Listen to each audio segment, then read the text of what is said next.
Bomo pa zdaj šli malo izven zdravstva in prosim profesor dr. Vojka Strojnika z Fakultete za šport Univerze v Ljubljani, da nam v okviru tega projekta Advantage razloži nekaj o vlogi telesne aktivnosti pri obvladovanju krhkosti.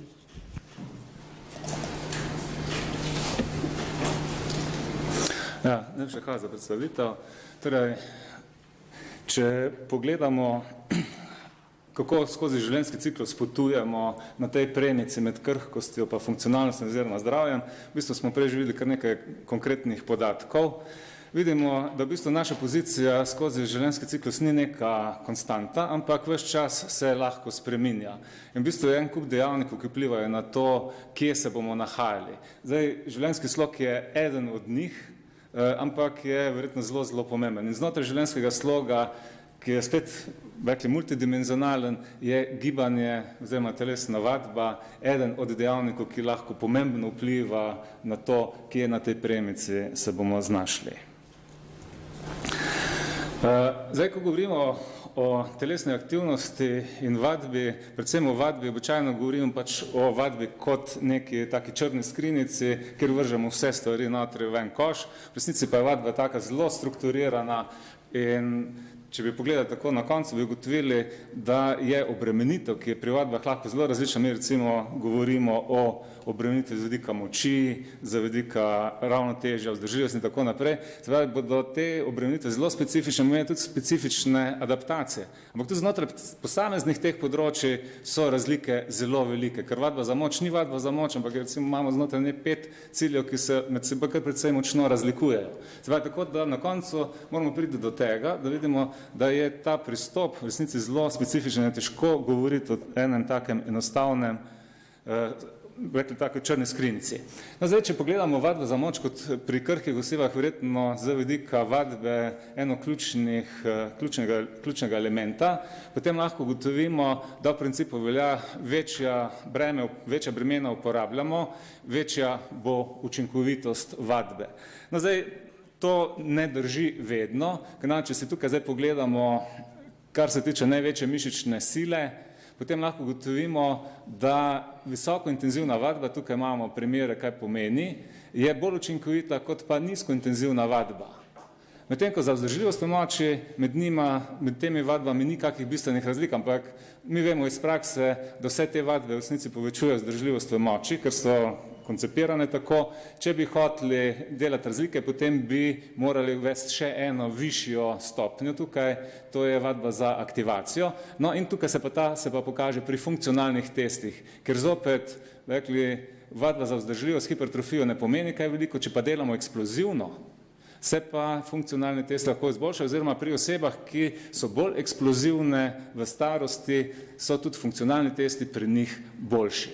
Kar rekli z drugimi besedami, visoko intenzivna vadba bo bolj učinkovita kot nizka, če pa jo bomo potem še dodali eksplozivnost, bo pa zadeva še boljša. Jasno, to ni kar tako, da bi zdaj prišli pa bomo začeli delati na tak način, ampak je postopnost, kot je bilo že prej omenjeno, ključna. Se pravi, za ustrezno metodiko pridemo potem postopno do tovrstnih obremenitev. Zdaj, ena taka zelo mamljiva ideja je, da bi vadbo vključili v vsakodnevno življenje. Se pravi, da ne bi potrebovali neke posebne, organizirane ali pa rezervirati nekega posebnega časa, da bi to izvajali. No, zdaj, izkazalo se je tukaj v tej študiji, da kakega posebnega učinka tak pristop nima. Namreč, rezultat je bil, da je intenzivnost vadbe v takih oblikah nizka in če je prenizka, potem ne da ustreznega rezultata.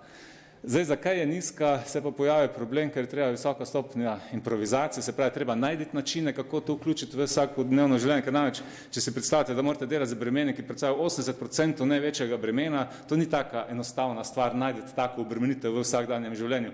In to redno, vsaj 2-krat tedensko, 3 serije po recimo 8 do 10 ponovitev z minuto odmora vmes. Ker namreč to je način, kako je vadba učinkovita, ne da bi malo podaljšali odmore, zmanjšali število serij, celo povečali število serij, ni učinkovito, pa če delate vsak dan, je še manj učinkovito in tako naprej. Se pravi, je treba točno zadeti režim dela, zato da pridemo do rezultata. In to ni tako enostavno v vsakdanjem življenju doseči. Zdaj, raziskave praviloma kažejo, da je nadzorovana vadba, ki jo lahko najlažje dosežemo v raznih centrih, praviloma bolj učinkovita kot doma, ni pa to nujno. Se pravi, tudi doma lahko dosežemo dobre rezultate. Zato pridem potem do vprašanja, kakšna pa je optimalna organizacijska oblika. No zdaj, zdaj poti je vedno več in ena pot ni vedno univerzalna, najboljša za vse. No in ena od možnosti je uporaba informacijsko-komunikacijskih tehnologij. Recimo tukaj primer mobilne aplikacije, ki vas vodi skozi vadbo, lahko jo imate na pametnem telefonu, tablici, lahko jo date na računalnik. Naslednja opcija je uporaba recimo televizorjev in ekranov, kjer imate vnaprej posneto video vadbo. Recimo mi priskušamo te modele na tak način, da za skupino ali pa za posameznika pripravimo pač konkreten model vadbe, posnamemo video na to temo, potem pa usposobimo domačega fizioterapevta v domu, recimo prijatelje in tistega, ki izvaja vadbo, jasno, da lahko to potem samostojno izvaja naprej. Se čez nekaj tednov običajno zopet srečamo, pogledamo, kaj je bilo narejeno, po potrebi adaptiramo, damo nov video in potem zadeva teče naprej. Tako da recimo vidimo, da lahko tukaj delamo v skupini, lahko delamo individualno in trenutni rezultati kažejo, da zadeva je v resnici zelo učinkovita. No zdaj, z vadbo za moč so vezani tudi prehranski dodatki. Zdaj, tukaj ne govorimo o dopingu, recimo, ker na športu vemo, da veliko športnikov v resnici uživa doping, zlasti tisti, ki so povezali z močjo, recimo. No, zdaj, kot prehranski dodatek je zanesljivo učinkovito jemanje aminokislin oziroma dodatno jemanje beljakovin, s tem, da ni pomembno samo to, da jih jemljamo, ampak je pomembno tudi to, kdaj jih jemljamo, oziroma v katerem kontekstu. Medtem ko ostali dodatki se pa niso izkazali kot posebej učinkoviti. Zdaj, tako da ta beljakovinska podpora je tista ključna z vidika vadbe za moč. No, vadba za ravnotežje je naslednje takšno področje, kjer je pri krhkih osebah pomembna. Zdaj, rezultati kažejo, da pri krhkih osebah se da povečati, izboljšati ravnotežje, tudi pri zelo starih osebah se da izboljšati ravnotežje. Če pa vadbi za ravnotežje dodamo še vadbo za moč, potem bodo rezultati na področju ravnotežja še boljši. Zdaj, dodajanje ostalih vadb, kot so funkcionalne vadbe, hoje, pa ne prispeva več dodatno k izboljšanju ravnotežja. No, zdaj, nasproti z vadbo za moč pa se vadba za ravnotežje da funkcionalno vključiti v vsakdanje življenje, zato ker se da zagotoviti, oziroma je ta zahtevnost po pogojih izvajanja ravnotežja precej bolj enostavna kot pa pri vadbi za moč in zaradi tega se to da vključiti v vsakdanje življenje. Zdaj, vadba za ravnotežje sicer prispeva k zmanjšanju števila padcev, vendar, če bi želeli zmanjšati število padcev, je veliko bolj učinkovito, če se lotimo še drugih ukrepov, tako da poleg moči in ravnotežja, kot smo prej videli, so potem tudi vadbe za zavedanje telesa in izobraževanje v padcih tista stvar, ki lahko pomembno prispeva, kar pomeni, da je treba tudi krhke osebe opolnomočiti oziroma informirati, izobraziti glede tega, kako se urediti domače okolje, kako označevati, povečati kontraste tam, kjer so recimo stopnice, pragovi in podobne zadevšne, spolzka tla in podobne. Se pravi, tudi ti širši vidiki so pomembni potem pri kontroli padca. Potem recimo učenje koordinacije oko, noga, zato ako pridemo do ovire, da se jih bomo dejansko izognili, ne pa da bomo kljub temu, da jo vidimo brcnili notri, ker nimamo dobrega zavedanja telesa in podobne stvari.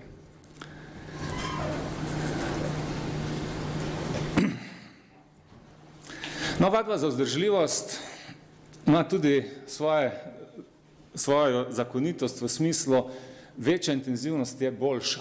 Namreč tukaj lahko vidimo, kako se spreminja indeks krhkosti v različnih starostnih obdobjih, glede na intenzivnost aktivnosti teh skupin posameznikov.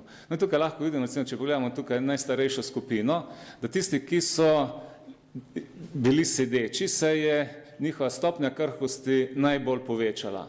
Potem tisti, ki so bili nizkointenzivni pomeni tukaj recimo kak sprehod, je bilo malenkost boljše. Tisti, ki so se ukvarjali z merno intenzivnostjo, to je recimo tempo pri maratonu, recimo, to je recimo tam, da se začnete recimo zniti, lahko še vedno govorite, malo bolj poglobljeno dihate, recimo se že pozna, če pa lahko delate visoko intenzivno, recimo tukaj not pride predvsem razne intervalne oblike vadbe upoštev, pa je ta efekt na zmanjšanje tega indeksa največji. Zdaj, ne samo telesne aktivnosti, oziroma rekli, ne samo ti telesni ali pa parametri, ampak tudi telesna aktivnost je povezana z drugimi področji človeka delovanja, recimo kognitivni upad je ena od teh.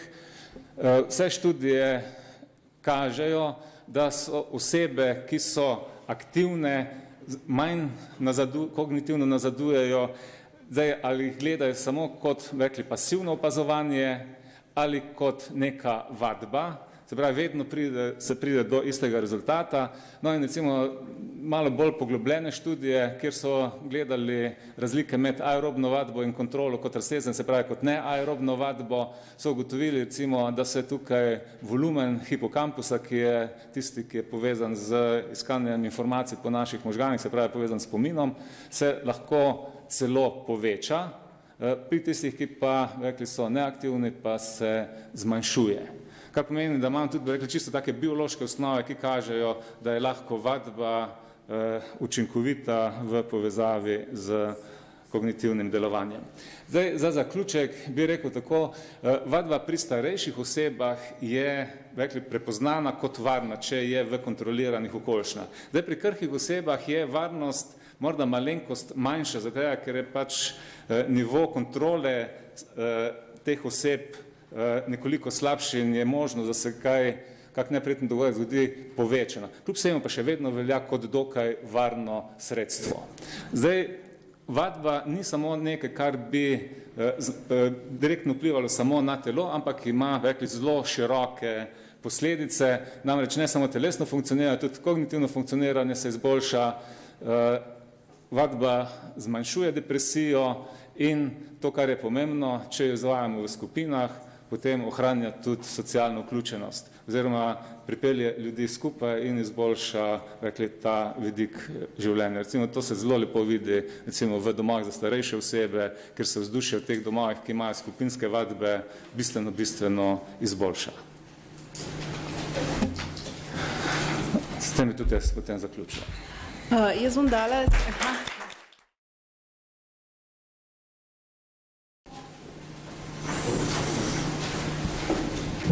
Hvala za besedo, hvala Vojkotu za dobro predstavitev, ampak nikakor se ne morem znebiti občutka, da v bistvu nimate dosti informacij o tem, kaj fizioterapeuti počnejo. V uvodu ste rekli, da je to nemedicinski del, ampak vi ste rekli, ampak nič hudega. Ampak hočem vam povedati, osnovni del fizioterapije je tudi kinezioterapija, to se pravi, mi zdravimo tudi z gibanjem. In moram reči, da tukaj dosegamo tudi dosti dobre uspehe. Tudi Vojko je poudaril, da bi nas naučili programe vadbe delati. Znamo jih delati. Problem je zopet nekje druge, sistemski. V domovih starejših občanov je en fizioterapeut na 150 postelj. Kaj lahko on naredi? Zelo malo. Skupinska vadba vodi, pa še za tisto ima premalo časa. Pa bi sam še dopolnil, Vojka, da še nekaj o tej nizkointenzivni vadbi ali pa, bom rekel, vadbi enkrat na teden. Tudi tam ima pozitivni učinek. Če nič drugega, če gledamo širše, ima socialni učinek. Mi smo eno tako majhno raziskavo naredili, so te ljudje potem se vključili v telesno dejavnost, se pravi v vadbene programe, ki so v lokalni okolici. Mi smo pa enkrat na teden vadbo, nestrukturirano, prišel je kdo je pač hotel. Se pravi, pomeni je treba dati tudi manj pogosti telesni vadbi, zato ker ima svoje pozitivne učinke. Raziskav je pa relativno malo, mislim, da jih lahko na prste ene roke preštejemo. In še ena stvar, ki se je treba zavedati, ravno pri programih vadbe, tudi pri moči ali pa pri dobivanju sile, da je adaptacija na te dražljaje pri starejših precej daljša. Danes smo že videli nekaj 8 tednov, 12 tednov, 13 tednov, Ampak v bistvu, če hočemo ravno na mišični moči delati ali pa mišični vzdržljivosti, rabimo od 52 do 54 tednov. Se pravi, zadeva mora biti vseživljenjska in doživljenjska. Hvala. Hvala lepa za tole. Ja, lep pozdrav še z moje strani.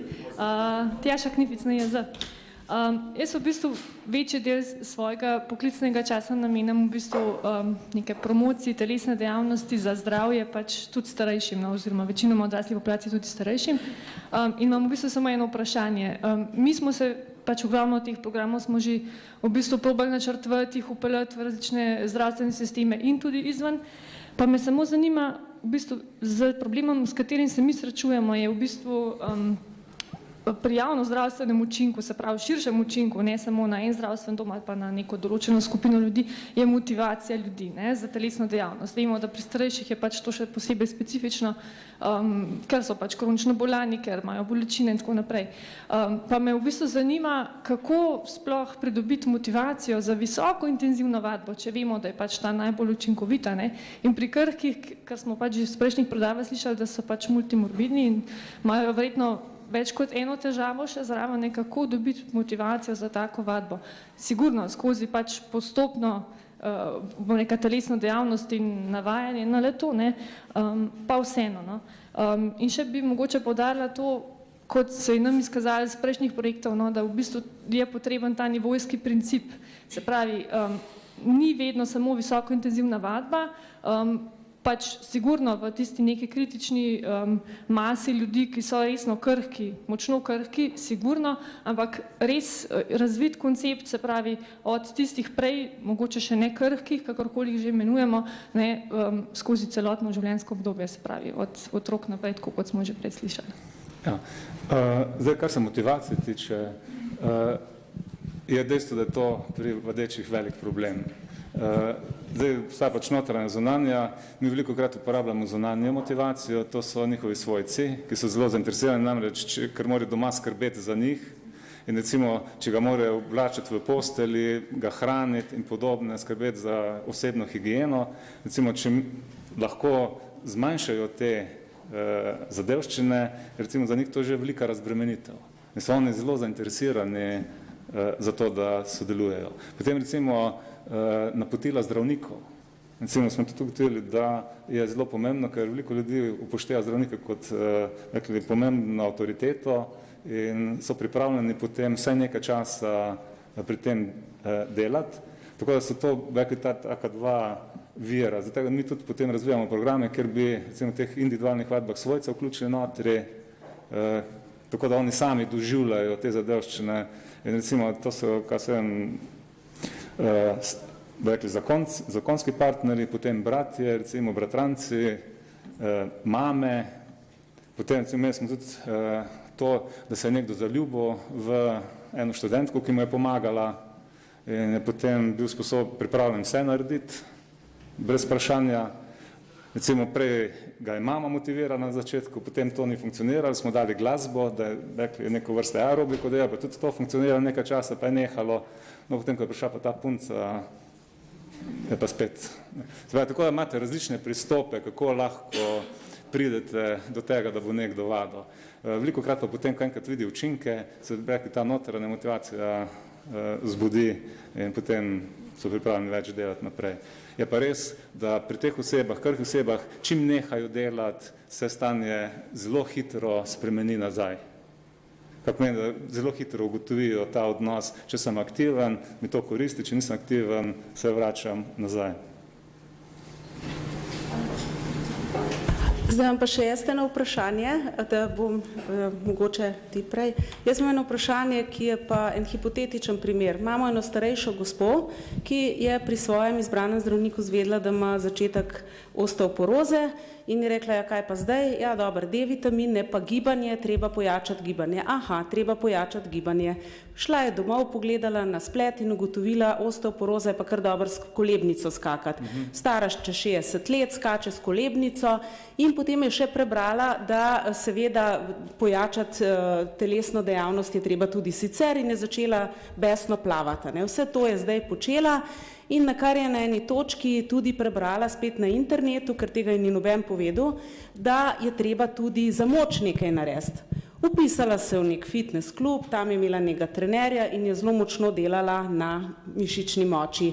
Seveda se je stvar končala za bolečino v hrbtu. Zdaj je pristala seveda na koncu pri fizioterapevtu. Fizioterapeut je povedal, je razložil, da mišična moč da, ampak ni to enako za vse starosti. Skratka, da je treba tukaj le narediti prej nekaj, okrepiti tudi mišice okrog hrbtenice. In ko je ona povedala, da intenzivno skače in poskakuje in da ima zdaj že težave z inkontinenco, je fizioterapeut tudi razložil, da skakanje s kolebnico pa res v njeni starosti ne bo pomagalo, bo še prispevalo dodatno k inkontinenci.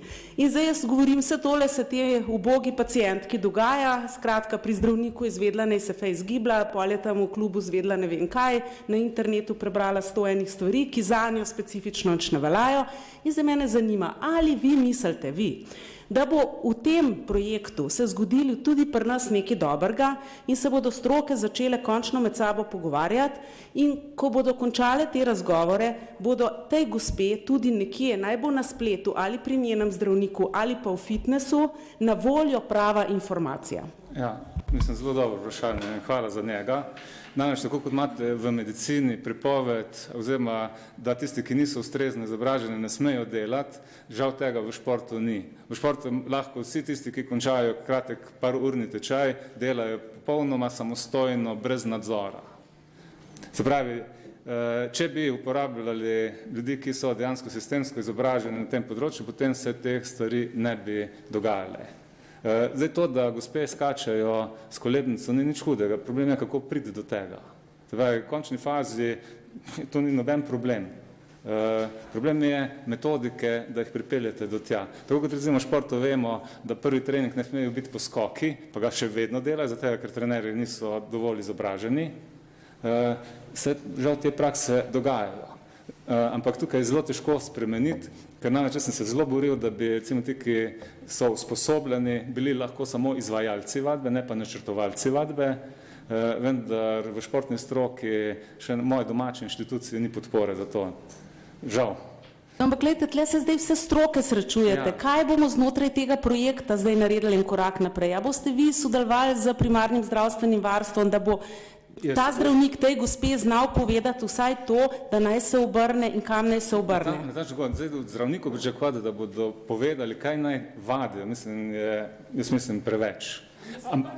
Ampak to, da lahko usmerijo, ja, to pa je. Zdaj recimo, kaj sem, referenčne ambulante, centri za krepitev zdravja, recimo so že ene poti, lahko gremo kar mimo njih tudi direktno k ljudem, kinezologom recimo, ki delajo. Zdaj veliko v fitness centrih so kinezologi že zaposleni, veliko jih samostojnih delavcev in to so tiste osebe, ne pa tisti, ki so usposobljeni za to, razni osebni trenerji in podobno. Recimo teh se je treba izogibati nadaljavo. Znači, velikost bicepsa ni znak usposobljenosti. Še eno vprašanje je, doktor Veninšek je bil prej. V bistvu je bil ta problem naslovljen, tako da bi ga bolj kot ne komentiral. Verjetno je najprej potrebno ponuditi določene kapacitete. Veliki stiski je nekdo, ki sreča človeka s težavo in kam ga napoti. Jejte zdravo in imejte ustrezno telesno vadbo. To je v bistvu napotek, ki ga lahko dobi. Skratka, treba je uvesti neke strukture, ki se bodo lahko s tem ukvarjale, ki morajo biti pa verjetno tudi ustrezno, verjetno licencirane. Zakaj pa ne? Da se tudi preverja, ali še vedno delajo prav. Se pravi, dostopnost je treba povečati. Ko se bo dostopnost te vadbe povečala, bo veliko ljudi samih našlo to motivacijo, da se bo vključevalo. Ne smemo pa pozabiti, in to je pa past, ki sem jo zaznal pri vaši prezentaciji, pa ne samo pri vaši, ampak vedno se znova zgodi, da mi mislimo, ker mi dobro mislimo, da moramo pa zdaj vse ljudi prepričati. Vseh ljudi ne bomo nikoli prepričali in nekaterih se ne bomo dotaknili nikoli. Tistih, ki so najbolj potrebni, bo največ v tej skupini, ki se jih ne bomo nikoli dotaknili, zato ker za njih to največje breme predstavlja. Drugo pa je, Kar se tiče intenzivnosti in trajanja telesne vadbe, se strinjam, ja, da je treba biti postopen. Starostnik ni popolnoma enak mladcu pri 25 letih, vse je drugače, ne. Tudi mišična sestava je popolnoma drugačna, ne.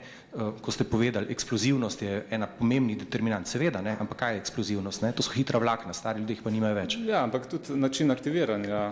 Do neke mere. Izkaže se, da je način aktiviranja še seveda, bolj pomemben kot pa sama struktura. Ja, končne faze. in vemo, da je to problem. Ne? V bistvu najbolj eksplozivni, če bi jih lahko pognali v dir, bi bili ljudje po kapi, ker oni imajo samo še hitra vlakna na paretični končini. Ne? Ja. Ampak Samo so nefunkcionalna. Sej, hočem reči, ne?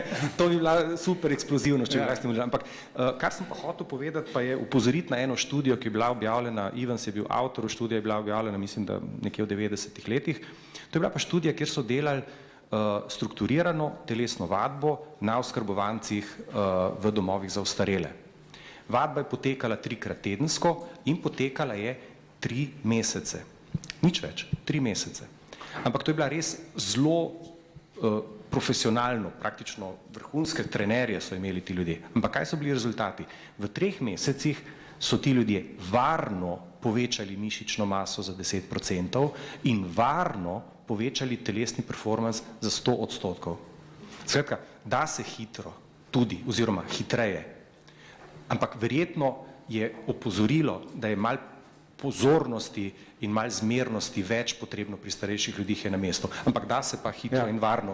To sem moral povedati, ker ste bili tako kategorični, kako vi veste, da je treba počasi. Glejte, mi imamo zelo dobro razvito metodiko in to je tisto, kar sem pokazal tukaj, so končne obremenitve. Do njih je treba postopno priti. In to, rekli, je v genih vsakega, ki se, rekli, strokovno ukvarja s tem zapisan, tako da ni nevarnosti. Prej treba tako, tukaj smo govorili o tem, katere so vadbe, ki učinkovito povečujejo moč. In žal tiste z nizkimi obremenitvami niso učinkovite. To pa ne pomeni, da nizkointenzivne vadbe niso učinkovite nasploh. Ker namreč že to, da gremo na sprehod, recimo, če nekaj druga mišično pumpo aktiviramo, sklepe, malo prehranimo in podobne zadevščine, plus še marsikaj drugega zanimivega. Samo to ni bila zdaj tema tega. Se pravi, dejansko je območje bistveno širše. Najprej dr. Voljč, pa še dr. Jakoljevič, pa skončamo. Jaz bi se zdaj rad oglasil kot predsednik Komisije za medicinsko etiko. Namreč pri vseh presojah vlog na etičnost predvidenih raziskav ali pa aktivnosti, mi presojamo varnost bolnika, njegovo avtonomijo, pa njegovo dostojanstvo.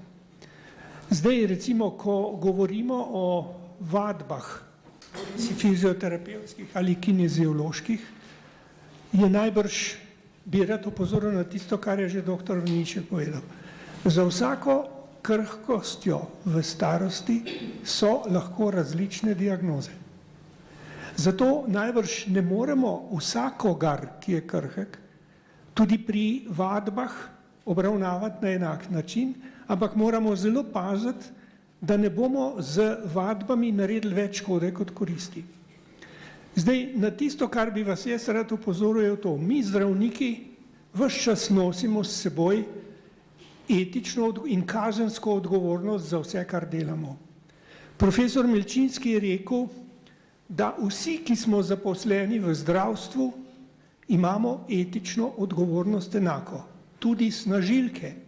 Je rekel, če najde v košu podatke, neke podatke, ki so lahko zanimivi za nekoga v zdravstvenem stanju, vašem recimo, in nese to okoli, se jo zagrabi kot recimo človeka, ki je v zdravstvu zaposlen. Zaradi tega bi vam jaz predlagal in vas opozoril na tisti informed consent. Preden vi začnete z vadbo s starim človekom, ki je krhek, mu morate zelo natančno razložiti, kaj boste z njim delali, kakšne so možne nevarnosti te vadbe in on se mora svobodno odločiti, ali bo to šel ali ne. Ne vem, ali to delate. To niti ni vprašanje, to je zgolj eno opozorilo, kot recimo sem smatram, da je to za potrebno. No, to hvala. To je sestavni del procedure, tako da... Skratka, s tem zdaj, taj pa zdaj tam zadaj še eno vprašanje, jaz mislim, da dajmo gospodu Hočevarju še možnost, da še nekaj povpraša. Zdaj, saj za nekatera področja so dost dobro izdelane smernice, recimo to vem za urologijo, ki vključujejo različne vidike, ne. Žal teh smernic ne upoštevajo različne ravni v zdravstvu, ampak one so dost jasne, tako za tistega, ki izvaja te smernice, kot tiste, ki se mu namenjajo, torej za pacienta. Verjeten so tudi na drugih področjih te smernice in te naj bodo orientacija postopanja.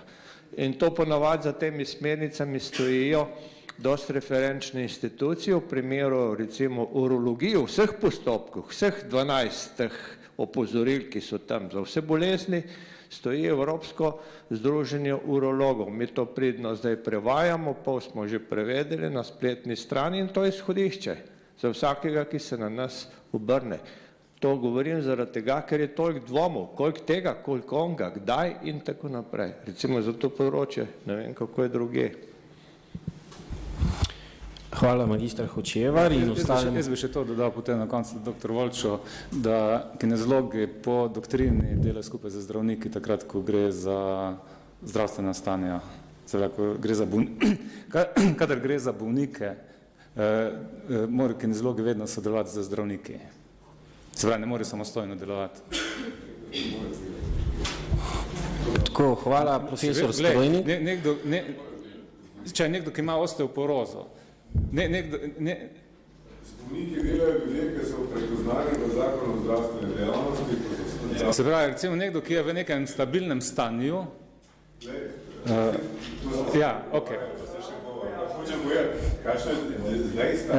Glej, ta fant tukaj je bil 6 let nepomičen na postelji, po kapi. Vse možne fizioterapije v življenju je dal skozi. Ja, mislim... Ugotavljamo, da imamo še temo za kakšno konferenco. Hvala razpravljavcu in profesorju Strojniku.